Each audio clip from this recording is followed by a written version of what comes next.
Chegamos agora na parte 3 do seu tratado aí de economia, né? Algo que podemos chamar assim, que nessa parte 3 e 4 aí ele trata, não sei dos outros capítulos, mas na 3 e 4 ele trata de assuntos de economia, inclusive falando a respeito de Tales, que vamos ler na íntegra, que é interessantíssimo. Então, considero o capítulo, vou ler aqui o que eu escrevi, tá? Tá um tempo já, mas vamos lá.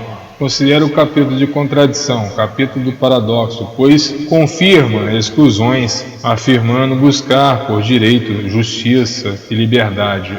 Talvez eu tenha escrito isso com relação a essa questão, né, cara? É indigesto ler, igual eu falei, tem que garimpar bastante Aristóteles, porque ele vai tratar mulher aqui com indiferença, vai ter discursos pró-escravidão e tal, pelo menos em nenhum discurso ele se opõe, assim, a escravidão. É lógico que existe o anacronismo, né? Tem que considerar como era a sociedade da época, e a questão da escravidão naquela época era uma questão relacionada aos escravos de guerra, que não tem nada a ver com a escravidão, mas como a escravidão de uma maneira geral é algo injusto e atento quanto à liberdade individual das pessoas. Então, desde já é um assunto extremamente polêmico, delicado e delicado de se tratar, né? Então, assim, como o intuito aqui é tentar saber a parte, e aí que vai aparecer inevitavelmente econômica, que vai tratar desse capítulo, principalmente a parte política, então os outros termos, assim,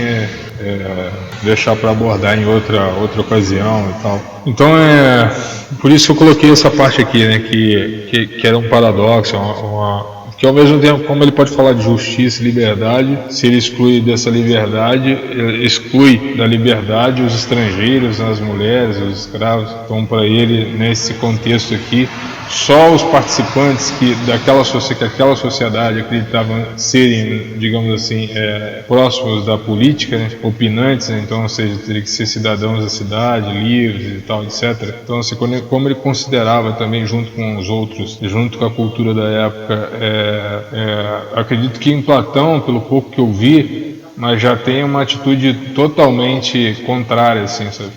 Considerando as mulheres, sabe? Colocando mais pra frente, vamos tratar de Platão, então isso vai ficar mais claro. Eu não lembro de ter visto alguma coisa a respeito de escravidão nos tratados de Platão, não, sabe? Mas de Aristóteles, esse livro, essa primeira parte, por isso que eu tentei ler ele umas 3 vezes aí, ficava tão indigesto, assim, difícil de passar, de extrair algo de bom, que eu parei, sabe? Mas dessa vez vamos tentar terminar isso, passando por isso aí. Quando Aristóteles, igual eu coloquei aqui, diminuiu as mulheres, ele embarca na onda do seu tempo, e nisso ao mesmo tempo sua busca por sinalizar, por demonstrar as características diversas dos homens. Ele trata de entender o que é o bem e como isso se dá na esfera econômica. Ele vai tratar aqui, começou a falar da pitacos aqui de economia, inclusive ele vai citar um negócio que vamos ler aí na íntegra de Tales, como é que Tales fez um dinheiro uma época, sabe? E aí não vamos entrar no mérito de julgar se é certo ou se não é, a favor ou contra, mas vamos só expor aqui como é que foi que aconteceu isso. Até porque eu não entendo de economia, então não dá para ficar dando pitaco naquilo que eu não entendo, né? Disse que assim como os alimentos, há diferentes maneiras de se viver, o que nos deixaria acreditar na crença de um homem livre que terá liberdade para se manter longe ou perto da cidade, sem com isso fosse visto como um animal ou um deus. Eu falei de contradição porque primeiro ele falou, né, se o cara não vive em comunidade, ele é um animal ou é um deus. E ao mesmo tempo ele fala aqui que existem coisas distintas, sabe? Então, se existem coisas distintas, existem homens distintos também. É lógico que ele quis dizer animal não Deus, porque ela necessidade de troca e porque ninguém consegue produzir tudo, né? Então, assim, se for pegar simples, ele quis dizer assim, ninguém consegue, mesmo que queira, não consegue produzir tudo. Então, inevitavelmente, aí começa um tratado sobre economia, assim, inevitavelmente ele terá que fazer trocas e aí ele vai aprofundar isso agora nesse capítulo, sabe?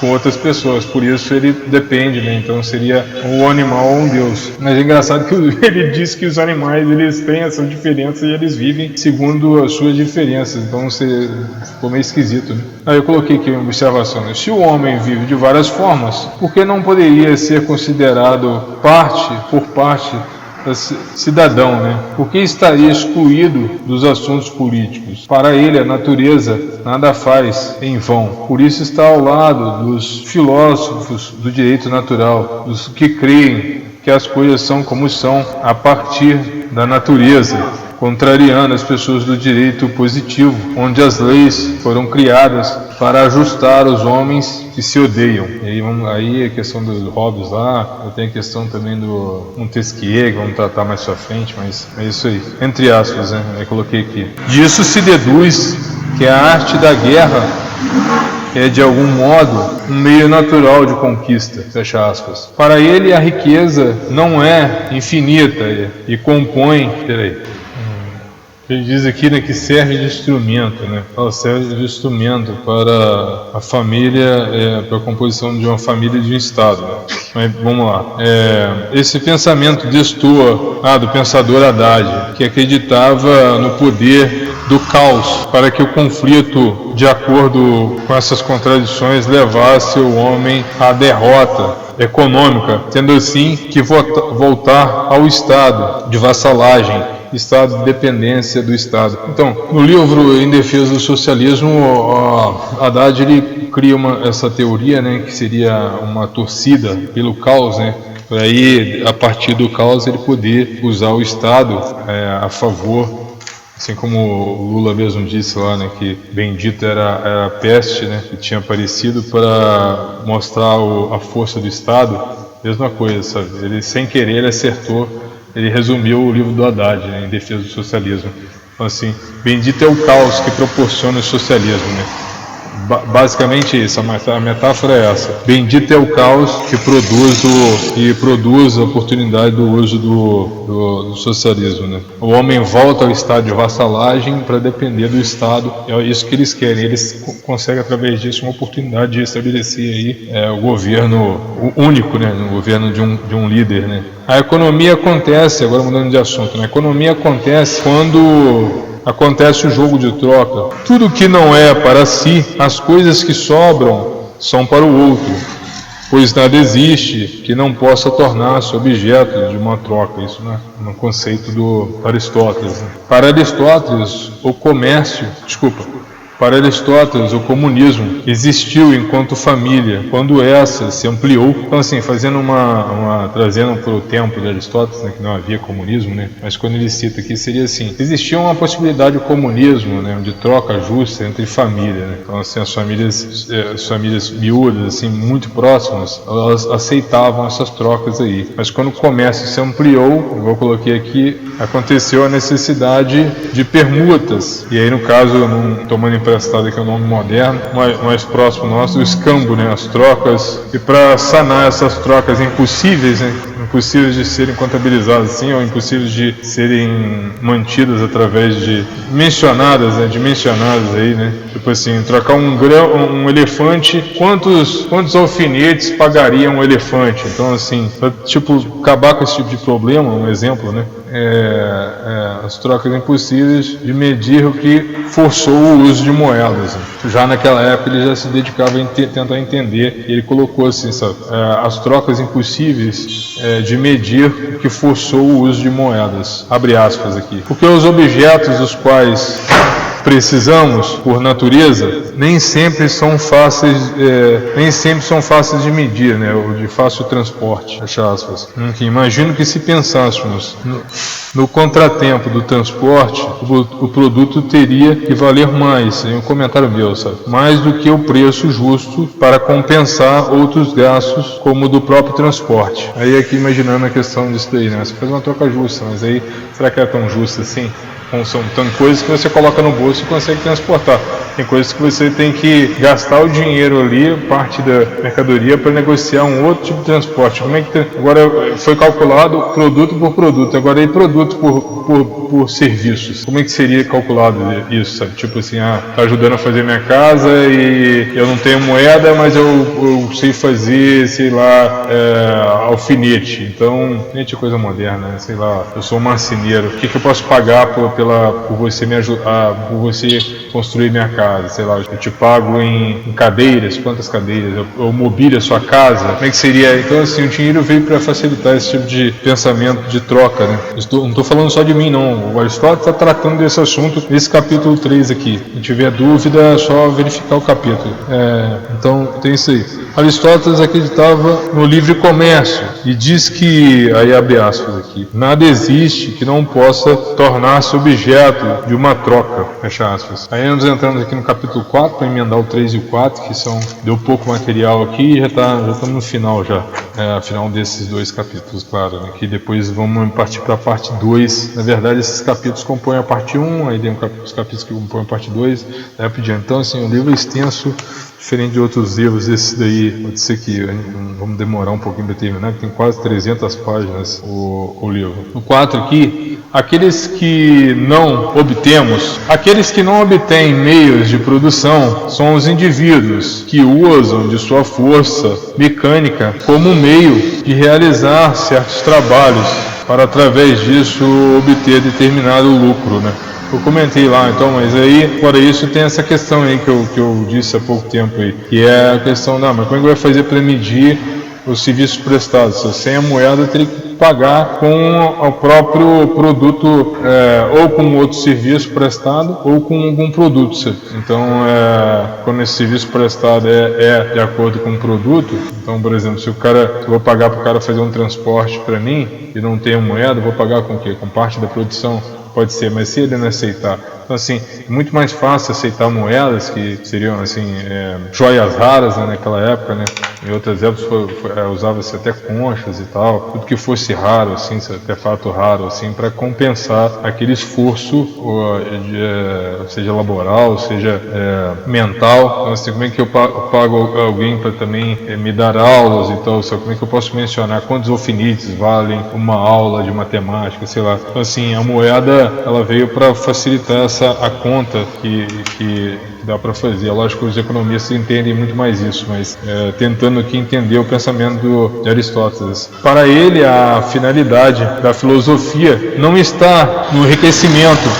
Eu coloquei que nem no uso de suas armas, entre outras, a economia usa o comércio. E aí eu vou dar um exemplo aqui, interessantíssimo aqui, que ele vai citar, quando ele fala, né, mas é meio contraditório, né? Ele vai falar que a filosofia não presta para enriquecer, mas ao mesmo tempo, logo em seguida, ele vai dar o exemplo do Tales que enriqueceu usando da economia. Então assim, chega no consenso, a filosofia vai enriquecer, mas sei lá, talvez ele quisesse dizer da filosofia teórica, né? Não a filosofia partindo do uso da economia, né? Mas então eu vou terminar aqui e aí eu já volto falando a parte de Tales, que é interessantíssima. Parece que quando Engels confeccionou o livro da origem da família, propriedade e Estado, tomou por base Aristóteles, tomou sua lógica equivocada sobre a família, por isso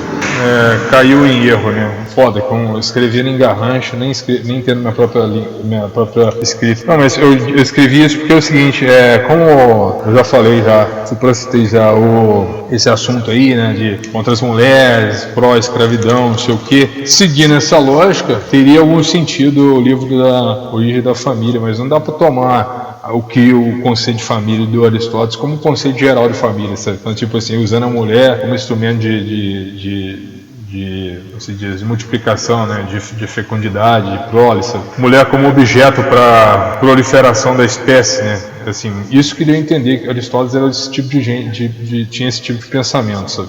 Então, se for tomar por isso, faz sentido, sabe? O livro. Agora também, o livro desse partido de Aristóteles também ter Aristóteles como exemplo também é sacanagem. É por isso que eu coloquei essa parte aqui. Para Aristóteles, cada família é uma porção do Estado, porque Estado bom é o que tem por finalidade o uso das virtudes, assim como a família. É lógico, né? Toda família virtuosa tende a ter conquistas de virtude, né? E foi por aí que eu fiz o raciocínio. Agora vale a pena ler aqui na íntegra a parte do Tales, que eu achei fantástico. Vou tentar achar aqui, antes de terminar. Ele falou do Tales aqui. Ele falou, o Tales dá um pontapé com relação ao monopólio. O Tales de Mileto vai dar um pitaco aqui a respeito do monopólio, e é interessantíssimo de colocar aqui para fechar, pelo menos essa parte. Então ele disse assim, vamos lá. Atribuiu-se a Tales de Mileto, por sua grande sabedoria, uma especulação lucrativa, que aliás nada tem de extraordinário. É provável a sua pobreza, dizendo que a filosofia para nada serve. Ele havia previsto, diz por seus conhecimentos astronômicos, que iria haver uma grande colheita de azeitona. Presta atenção, hein? Estava-se ainda no inverno. Procurou Tales o dinheiro necessário, arrendou todas as prensas de óleo de Mileto e de Quio por um preço bem módico, pelo fato de não ter concorrentes. Quando veio a colheita, as prensas foram procuradas de repente por uma multidão de interessados. Alugou-lhes então pelo preço que quis e, realizando assim grandes lucros, mostrou que é fácil aos filósofos enriquecer quando querem, embora não seja esse o fim dos seus estudos. Agora ele entra em detalhes aqui, desculpa aí. Então assim, não é da vontade dos filósofos, mas quando eles querem também, embora não seja esse o fim dos seus estudos, né? Então, voltando aqui, realizando esse lucro, mostrou que é fácil aos filósofos enriquecer. Presta atenção, galera. É fácil aos filósofos enriquecer quando querem, embora não seja esse o fim dos seus estudos. Então, fica bem claro, né? O Tales alugava lá por um preço módico, aí quando veio a crise, todo mundo procurou, só que ele começou a arrendar pelo... como é que é? Ele alugou de alguém uma máquina lá de espremer, isso que deu para entender, a azeitona. Ele arrendou. Só que arrendou todas as máquinas do cara, com um preço barato, uma máquina de espremer azeitona. Beleza. Aí veio a crise lá, que ele previu, e a turma foi louca atrás de máquina para espremer azeitona, mas não tinha nenhuma, só tinha, todas que tinha estavam com Tales. O espertalhão pegou e dobrou, triplicou, sei lá quanto que ele pediu nas máquinas de espremer azeitona, ou seja, conseguiu tirar, ele criou o monopólio, ele viu que alguém tinha monopólio, ele alugou esse monopólio a um preço modesto. Na hora que chegou a vez dele, ele foi e colocou o preço que ele quis, e todo mundo aceitou e quis, e ele lucrou em cima disso. Aí ele vai falar, sabe, os filósofos realizando grandes lucros, mostrou que é fácil os filósofos enriquecer quando querem, embora não seja esse o fim dos seus estudos. Interessante, mas vai ter mais outro exemplo aqui que é interessante também, vale a pena ler mais esse pedaço aqui também. E assim disse que Tales provou a sua habilidade, mas só lembrando aqui que Tales que levou a matemática para a filosofia. Antes dele, matemática nem passava por ali. Então assim que Tales provou a sua habilidade, mas repito, essa especulação é acessível a todos aqueles que podem criar um monopólio. Vários estados têm recorrido a esse meio quando lhes falta o dinheiro, fazendo o monopólio da venda de mercadorias. Aí vai dar mais um exemplo aqui interessantíssimo, né? Um siciliano empregou, não vai falar quem que era, um siciliano empregou o dinheiro que possuía comprando todo o ferro que provinha das minas. Depois, quando vieram os negociantes de outras praças, ele foi o único em condições de o vender. E sem mesmo elevar demasiado o preço, fez um lucro enorme. Dionísio foi disso informado e, permitindo-lhe levar sua fortuna, não lhe concedeu ficar em Siracusa, pois ele havia imaginado para enriquecer meios contrários ao interesse do príncipe. No entanto, a especulação do siciliano foi a mesma que a de Tales, pois ambos fizeram uma arte do monopólio. E aí agora ele segue. Então ele vai falar aqui sobre essa arte, uma das artes que ele dá de enriquecimento é a arte do monopólio. Então não estranhe hoje em dia as indústrias aí com os monopólios, aí, oligopólios e outras técnicas de enriquecimento. Eu fico por aqui, até mais. Então a próxima parada aqui que vamos tratar aqui de outra parte aqui, que é do segundo livro, né, e os capítulos do segundo livro. Até mais.